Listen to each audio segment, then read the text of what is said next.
لیکن اسے ابو الحسن کی نصیحت یاد آ گئی اور وہ بولی، میں ان کا جہاز دیکھ رہی تھی۔ عبداللہ نے کہا، وہ تو دیر ہوئی جا چکے، جاؤ تم کپڑے بدل آؤ، طلحہ ابھی آ جائے گا، ہم اسے قرآن مجید پڑھیں گے۔ چند دنوں میں طلحہ کی تعلیم کا نتیجہ یہ ہوا کہ سلمہ اپنی ہر بات میں ابو الحسن کی خوشی کو مقدم سمجھنے کی بجائے خدا کی رضا کو مقدم سمجھنے لگی۔ تاہم ہر نماز کے بعد اس کی سب سے پہلی دعا ابو الحسن کے لیے ہوتی تھی۔ 6 مہینے گزر گئے، ابو الحسن کی کوئی خبر نہ آئی۔ سلمہ کی اداسی بے چینی میں تبدیل ہونے لگی۔ وہ صبح شام مکان کی چھت پر چڑھ کر سمندر کی طرف دیکھتی۔ بندرگاہ کی طرف آنے والا ہر نیا جہاز اسے دور سے ابو الحسن کی آمد کا پیغام دیتا۔ وہ اپنے خادم کو دن میں کئی بار بندرگاہ کی طرف بھیجتی۔ جب وہ مایوس نگاہوں کے ساتھ واپس آتا تو وہ بے قرار سی ہو کر پوچھتی، کیا تم نے اچھی طرح دیکھا؟ ممکن ہے ان میں کوئی عرب بھی ہو؟ خادم جواب دیتا کہ وہ فلاں جگہ سے آیا ہے، میں پوری طرح چھان بین کر کے آیا ہوں۔ ان میں ایک بھی عرب نہ تھا۔ وہ امید و وہم کے سمندر میں غوطے کھانے والے انسان کی طرح تنکو کا سہارا لیتی اور کہتی، یہ تم نے ملاحوں سے پوچھا ہوتا، ممکن ہے انہوں نے راستے میں کسی بندرگاہ پر عربوں کا جہاز دیکھا ہو یا ان کے متعلق سنا ہو۔ خادم پھر بھاگتا ہوا بندرگاہ جاتا۔ سلمہ کی امنگیں پرانی امیدوں کے کھنڈروں پر نئی امیدوں کا محل کھڑا کر لیتی۔ بوڑھے نوکر کا افسردہ اور ملول چہرہ پھر وہی حوصلہ شکن خبر لاتا اور سلمہ کی امیدوں کا محل دھڑام سے نیچے آ گرتا۔ ہر صبح وہ اپنے دل میں امید کے چراغ روشن کرتی۔ جب سورج سمندر کی لہروں میں چھپ جاتا تو یہ چراغ بھی بجھ جاتے۔ اس کے دل کی دھڑکنیں آہوں اور آنسوؤں میں تبدیل ہو جاتی۔ مدت تک طلحہ یا اپنے باپ میں سے کسی پر بھی اس نے اپنے دل کا حال ظاہر نہ ہونے دیا، لیکن ایک شام سلمہ کے طرز عمل نے ان دونوں کو شبہ میں ڈال دیا۔ باہر موسلا دھار بارش ہو رہی تھی۔ طلحہ اور عبداللہ برآمدے میں بیٹھے باتیں کر رہے تھے۔ سلمہ ایک کمرے کے دریچے کے سامنے بارش کا منظر دیکھ رہی تھی۔ باتوں باتوں میں ابو الحسن کا ذکر آ گیا۔ عبداللہ نے کہا، خدا جانے وہ اب تک کیوں نہیں آئے، 8 مہینے ہو گئے ہیں۔ طلحہ نے کہا، اگر خدا نے اسے سمندر کے حوادث سے محفوظ رکھا ہو تو اتنی دیر تک اس کے واپس آنے کی وجہ یہی ہے کہ وہ کہیں جہاد پر چلا گیا ہے۔ عبداللہ نے کہا، آج مجھے دلیپ سنگھ نے بتایا ہے کہ یہاں سے کوئی 30 میل کے فاصلے پر مالابار کا ایک جہاز غرق ہو چکا ہے۔ صرف ایک کشتی 5 آدمیوں کو لے کر یہاں پہنچی ہے۔ طلحہ نے پوچھا، اس پر کتنے آدمی تھے؟ شاید 20 تھے۔ جہاز بہت بڑا تھا اور اس پہ تجارت کا بہت سا مال تھا۔ ملاح منزل کو قریب دیکھ کر بے پرواہ ہو گئے اور جہاز ایک چٹان سے ٹکرا کر پاش پاش ہو گیا۔ سلمہ پاس کے کمرے میں بیٹھی ہوئی اپنے خیالات میں محو تھی۔ اس نے فقط آخری فقرہ سنا اور ایک لمحے کے لیے اس کی رگوں میں خون کا ہر قطرہ منجمد ہو کر رہ گیا۔ برآمدے سے پھر عبداللہ کی آواز آئی، یہ چٹانیں بہت خطرناک ہیں، ہر سال ان کی وجہ سے کوئی نہ کوئی جہاز غرق ہو جاتا ہے۔ یہاں کے باشندوں کا خیال ہے کہ یہ چٹانیں سمندر کے دیوتا کے مندر ہیں۔ یہ سنتے ہی سلمہ کی رگوں میں ایک غیر معمولی ارتعاش پیدا ہوا۔ وہ اٹھی اور اپنے کمرے سے نکل کر باپ کے سامنے آ کھڑی ہوئی۔ اس کا دہشت زدہ چہرہ اور پتھرائی ہوئی آنکھیں دیکھ کر باپ نے پوچھا، بیٹی تمہیں کیا ہوا؟ کچھ دیر جذبات کی شدت کی وجہ سے سلمہ کے منہ سے کوئی آواز نہ نکلی۔ رنج و کرب کی گہرائیوں میں ڈوبی ہوئی نگاہیں یہ کہہ رہی تھی کہ جو کچھ تم مجھ سے چھپانا چاہتے ہو میں سن چکی ہوں۔ طلحہ نے حیران ہو کر پوچھا، کیوں بیٹی کیا بات ہے؟ سلمہ کے بھینچے ہوئے ہونٹ کپکپائے، تھرائی ہوئی آنکھوں پر آنسوؤں کے باریک پردے چھا گئے۔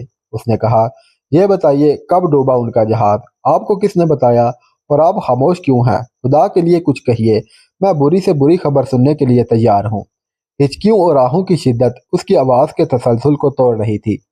عبداللہ نے پریشان سا ہو کر جواب دیا، بیٹی ہم مالابار کے ایک جہاز کا ذکر کر رہے تھے، آج دلیپ نے مجھے بتایا تھا، لیکن سلمہ نے باپ کا فکرہ پورا نہ ہونے دیا۔ نہیں، آپ مجھ سے چھپانا چاہتے ہیں، مجھے جھوٹی تسلیاں نہ دیں۔ یہ کہہ کر سلمہ ہچکیاں لیتی ہوئی دوسرے کمرے میں چلی گئی۔ بوڑھا باپ کچھ سمجھا کچھ نہ سمجھا۔ وہ طلحہ کی طرف معذرت طلب نگاہوں سے دیکھتا ہوا اٹھا اور سلمہ کے کمرے میں چلا گیا۔ سلمہ منہ کے بال بستر پر لیٹی ہچکیاں لے رہی تھی۔ بوڑھے باپ کا دل بھر آیا اور اس نے قریب بیٹھ کر سر پر ہاتھ پھیرتے ہوئے کہا، بیٹی کیا ہو گیا ہے تمہیں؟ سلمہ اٹھ کر بیٹھ گئی، آنسو پونچھے اور ہچکیاں ضبط کرتے ہوئے جواب دیا، کچھ نہیں ابا جان، مجھے معاف کیجئے، آئندہ آپ مجھے کبھی روتے نہیں دیکھیں گے۔